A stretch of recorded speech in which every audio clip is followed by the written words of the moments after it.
Hola, cordial salud para todos. Mi nombre es Stephanie Villamizar y hoy vamos a hablar sobre la fase 2, Física y Tecnología en Tomografía Computarizada. Bueno, el primer punto es la atenuación fotónica, es el grado en el que un objeto reduce un haz de rayos X, y esto lo veremos mediante un diagrama hecho a mano donde se describe y explica este fenómeno. Como podemos ver a continuación, está el diagrama donde el aire es menos 1000 unidades Hounsfield, esta grasa menos 100 UH, agua 0 UH, músculo 40 UH y hueso 1000 UH.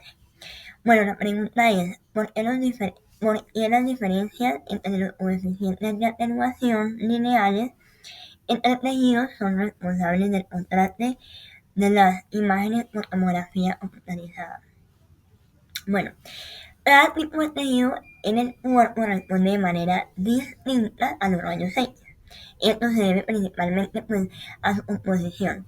Para entenderlo usamos un valor llamado coeficiente de atenuación lineal que mide cantidad de intensidad de las de rayos X. Se pierde cuando atraviesa un material. Este coeficiente depende sobre todo de la densidad de los tejidos y de la calidad de átomos que contiene. Por ejemplo, los tejidos más densos como el hueso presentan un coeficiente alto. Eso significa que absorben más radiación y dejan pasar menos hasta el detector.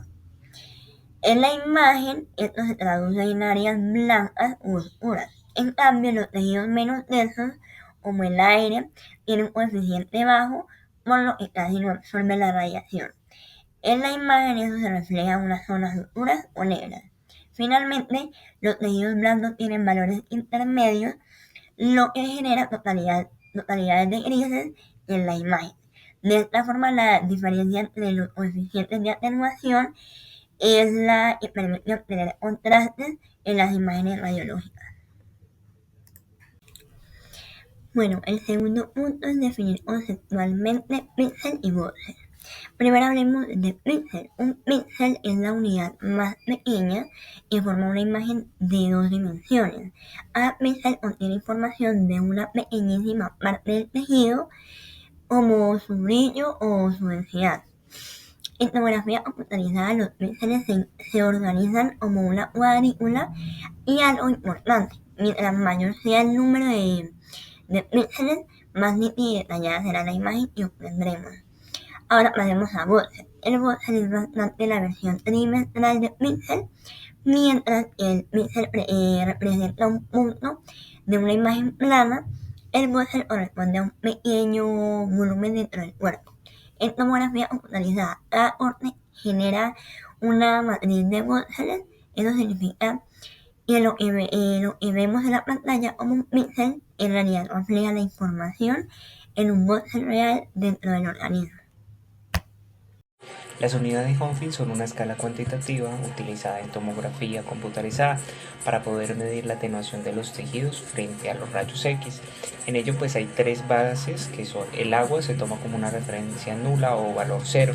Después tenemos la corte negativa, que sería el aire, tiene un valor de menos 1000 unidades Hounsfield, que es la atenuación más baja, y sobre encima de ella tenemos los huesos compactos, que es una del que llega a alcanzar cercano a los más de 1000 unidades Hounsfield en esta ocasión. Esta escala también permite obviamente diferentes tejidos en las imágenes, como por ejemplo la grasa, que tenemos unos menos 100 unidades Hounsfield, el tejido blando, que más o menos son entre 20 a 80 unidades Hounsfield, y los líquidos en este caso, que son cercanos a los 0 unidades Hounsfield, igual que el agua. De esto podemos concluir que las unidades Hounsfield son unidades que obviamente son esenciales para la caracterizar lesiones, lo que desea seleccionar ventanas de visualización y mejora de la precisión diagnóstica. Como lo podemos ver en la imagen, allí puse pues obviamente la diferencia de algoritmo que se tuvo. La de la parte izquierda, vamos a ver la parte ósea, que obviamente se ve más resaltada, mientras que la otra tenemos las partes blandas o la ventana de tejidos blandos, que es obviamente inferior a ello. Los parámetros de transición tenemos dos, en este caso el modo secuencial son básicamente imágenes que se obtienen corte por corte, pausas entre la rotación. Esto nos garantiza precisión y alta calidad en las reconstrucciones. Este método utiliza lo que es la reducción de radiación, reducción de las posiciones necesarias sin afectar claramente el diagnóstico. A su vez tenemos el modo helicoidal. Este se obtiene datos de forma continua mientras el paciente avanza por el gantry y el tubo sin detenerse. Esto nos permite descubrir unas zonas más rápidas, reduciendo artefactos por movimiento o, pues sí, obviamente cortando el tiempo de exploración. Esto es muy ideal para pacientes pediátricos con trauma o pacientes con dificultad para entrenar lo que sería la parte de la apnea para, digamos, cortes como una angiotac o angiocoronarias, que nos permite obviamente tener una mejor disposición ante el estudio. Energía de las, tensión o voltaje del tubo. Estos tres términos están muy relacionados, pero pues no son exactamente lo mismo. En la energía de las, este directamente está ligado al voltaje del tubo. Un mayor kilovoltaje produce fotones con mayor energía, lo que se traduce en un haz más duro y penetrante. En tensión o el voltaje del tubo, es la diferencia de potencial aplicada entre el cátodo y el ánodo del tubo de rayos X. Cuanto mayor sea este voltaje, más energía reciben los electrones que viajan hacia el ánodo y por lo tanto más penetrantes serán los rayos X producidos. La relación entre ambos, el kilovoltaje controla la calidad, ¿sí? La energía, la penetración del haz de rayos X. El MA, ¿sí? Es la corriente del tubo y el tiempo de exposición. Controlan la cantidad de radiación y el número de fotones. Por ende, en conjunto determinan el contraste, la dosis y la calidad de imagen. Corriente del tubo. Esta hace referencia a la cantidad de electrones que viajan desde el cátodo hacia el ánodo en el interior del tubo durante la producción de rayos X. Esta se mide en miliamperios. Algunos aspectos claves: el control directo de la cantidad de rayos X producidos, no modifica la energía, influye en la dosis de radiación y en la calidad de imagen. Cuando se aumenta el MA, son más fotones, más densidad de la imagen, ¿sí? Menos ruido, pero mayor dosis. Al disminuir el MA, menos fotones, una imagen con más ruido, pero la dosis es menor. En resumen, pues la corriente del tubo determina cuántos rayos X se generan, mientras que el voltaje determina qué tan energéticos o penetrantes son esos rayos.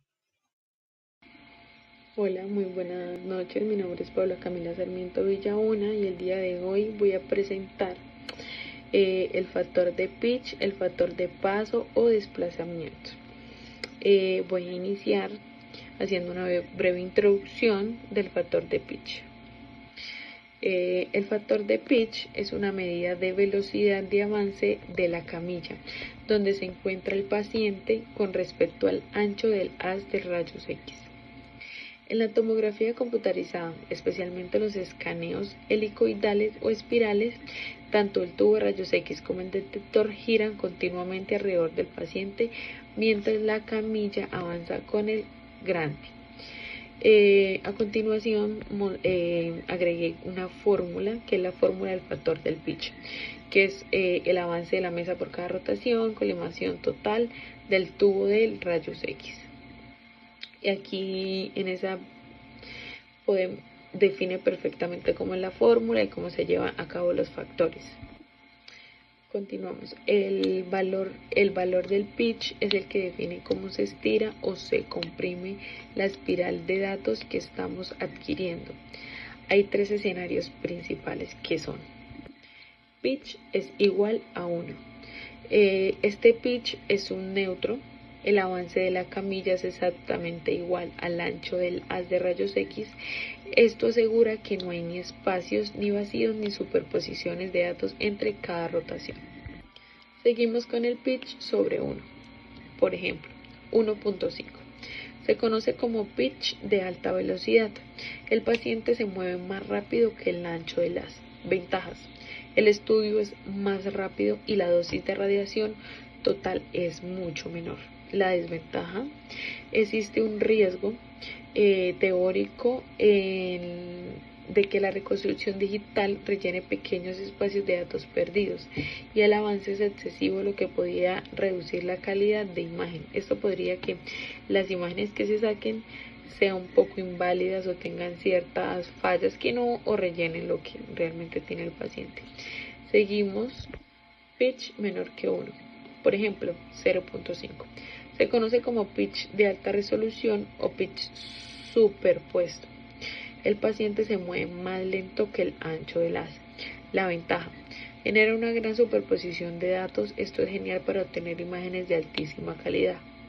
La desventaja. El estudio más lento y el paciente recibe una dosis de radiación más alta, ya que está siendo escaneado varias veces por la misma sección.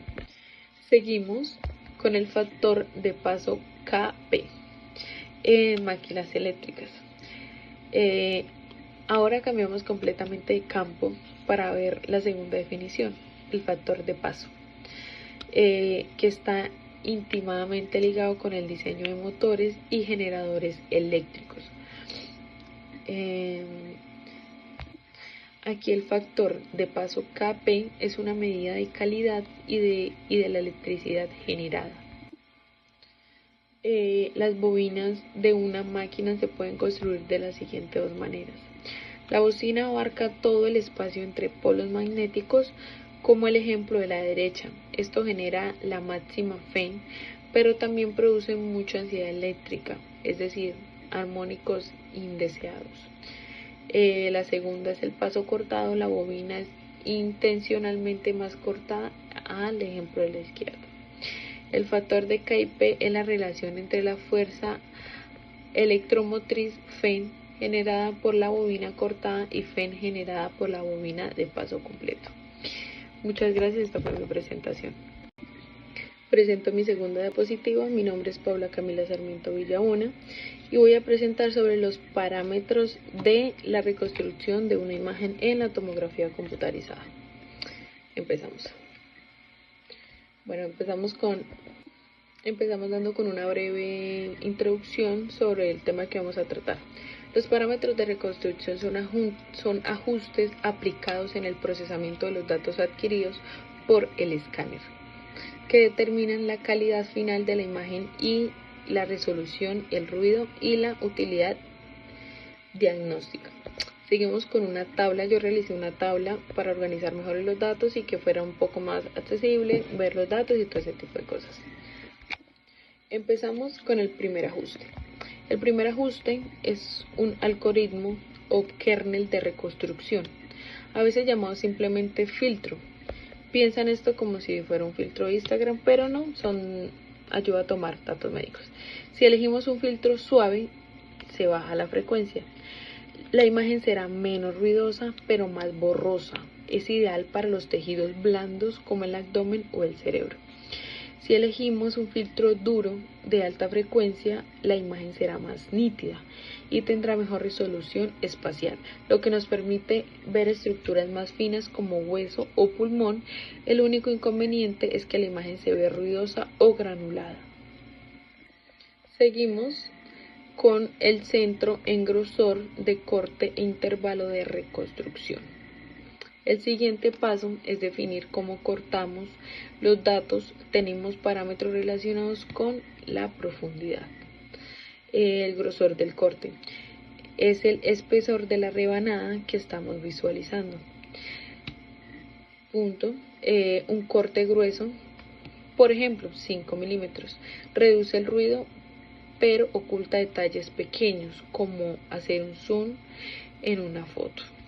El corte fino, por ejemplo, a 1 milímetro, muestra máximo detalle, esencial para una evaluación reconstructiva complejas o buscar nódulos muy pequeñitos. El intervalo de reconstrucción, esto define la distancia entre el centro de cada corte. Si hacemos cortes de 5 milímetros, pero la reconstrucción cada 2 milímetros, estamos creando una superposición. Esta superposición es fantástica porque asegura que no perdamos información entre cortes adyacentes, mejorando la calidad de la reconstrucción multiplanares. Seguimos con el centro en matriz de reconstrucción y campo de visión. La matriz de reconstrucción se refiere al número de píxeles que conforman la imagen. Por ejemplo, 512 por 512. Una matriz mayor nos da píxeles más pequeños, lo que se traduce con una mayor resolución y detalle, aunque se requiere más tiempo de procesamiento. Seguimos con el campo de visión. Es el área específica del paciente que queremos visualizar. Si el área pequeño, por ejemplo una sola rodilla, los píxeles abarcan un área reducida, logran una resolución máxima. Si el área es grande, por ejemplo todo un abdomen, los píxeles se estirarán para cubrir más, lo que significará un poco de resolución fina, pero nos da el panorama completo. Es fundamental seleccionarlo en correcto para evitar desperdiciarse cada detalle que hemos adquirido. Como ya resumiendo la tabla y un poco el tema, la reconstrucción es el arte de optimizar el filtro de nota nitidez versus suavidad. El grosor define el detalle versus el ruido, la matriz y el FOV, controlando la resolución final, eligiendo estos parámetros correctamente, que es lo que conforman los datos crudos del escáner de una imagen médica y confiable. Hola, mi nombre es Ricardo Amaya y hoy les expondré sobre el intervalo de reconstrucción y el grosor del corte nominal. Punto 1. ¿Por qué el grosor del corte ha pasado de ser un parámetro de adquisición a uno de reconstrucción en equipos modernos de tomografía computarizada? En los primeros equipos de tomografía computarizada, el grosor de corte era un valor fijo determinado por el haz colimado, lo que restringía la versatilidad en la obtención de imágenes. Con los equipos multidetector modernos, este grosor pasó a ser un parámetro de reconstrucción. Esto permite ajustar el grosor según los requerimientos clínicos, facilitando una mejor calidad visual, una mayor precisión anatómica y una gestión más eficiente de los datos sin necesidad de repetir el estudio. Punto 2. ¿Qué impacto tiene el grosor del corte en la calidad de la imagen, la resolución espacial y la relación señal-ruido? ¿Cómo influye esto en el diagnóstico médico? En tomografía computarizada, los cortes finos ofrecen alta resolución espacial, útil para detectar detalles anatómicos y lesiones pequeñas, aunque generan más ruido y requieren mayor dosis de radiación. Por otro lado, los cortes gruesos brindan mejor relación en señal-ruido y contraste, siendo más apropiados para estudios generales o de seguimiento, con menor definición pero mayor eficiencia en el procesamiento. Aquí vemos un ejemplo de una tomografía de base del cráneo con una alta resolución espacial. Punto 3. ¿Cuáles son las ventajas y desventajas de utilizar grosores de corte más finos frente a grosores más gruesos en términos de calidad de imagen, cantidad de datos y dosis de radiación al paciente? Cortes finos, ventajas: alta definición espacial para visualizar estructuras internas con precisión. Menor efecto de volumen parcial, mejorando la exactitud diagnóstica. Y útiles en estudios detallados, detención de anomalías pequeñas y reconstrucciones multiplanares.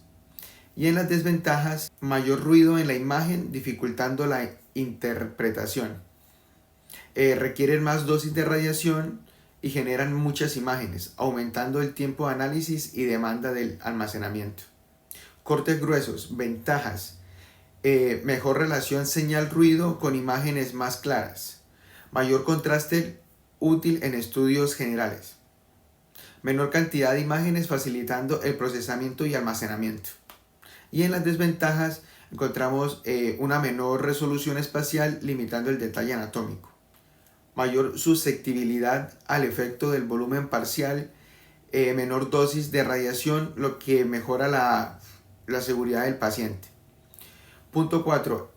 En un equipo con configuración por 0,5 milímetros, ¿cómo influye la la elección del grosor de reconstrucción en el número de imágenes generadas y en el tiempo de procesamiento. ¿Qué implicaciones tiene esto para el flujo de trabajo clínico?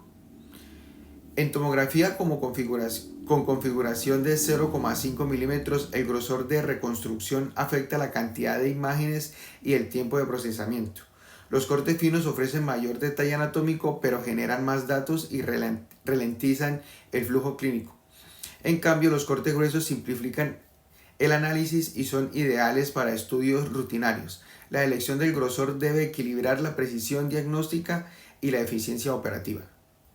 Calidad de imagen en tomografía. Resolución de bajo contraste. Es la capacidad para distinguir estructuras con diferencias mínimas de densidad, incluso si están muy próximas entre sí. Es esencial para evaluar la calidad de imagen y detectar tejidos con densidades similares. Ruido. En tomografía computarizada son variaciones aleatorias en los píxeles de zonas homogéneas, que aumentan con baja dosis o cortes finos. Está influenciado por factores como el tamaño del píxel, grosor del corte, miliamperios por segundo, eficiencia del detector, tensión de pico y filtrado, aunque puede reducirse aumentando la dosis del grosor. Resolución espacial. Es la capacidad de distinguir estructuras cercanas como separadas, lo que permite visualizar detalles anatómicos con precisión. Depende del tamaño del voxel, la matriz, el campo de visión y el grosor del corte. Mejorarla implica ajustar esos parámetros, aunque puede reducir la resolución de bajo contraste. Píxeles grandes limitan el detalle y estructuras más pequeñas pueden no ser detectadas. Resolución temporal. Es el tiempo mínimo necesario para obtener imágenes sin distorsión por movimiento, siendo clave en estudios de órganos móviles como el corazón. Depende de velocidades de rotación del tubo, detectores, los algoritmos de reconstrucción y la sincronización del ECG. Se mide en milisegundos y valores más bajos permiten captar mejores estructuras en movimiento.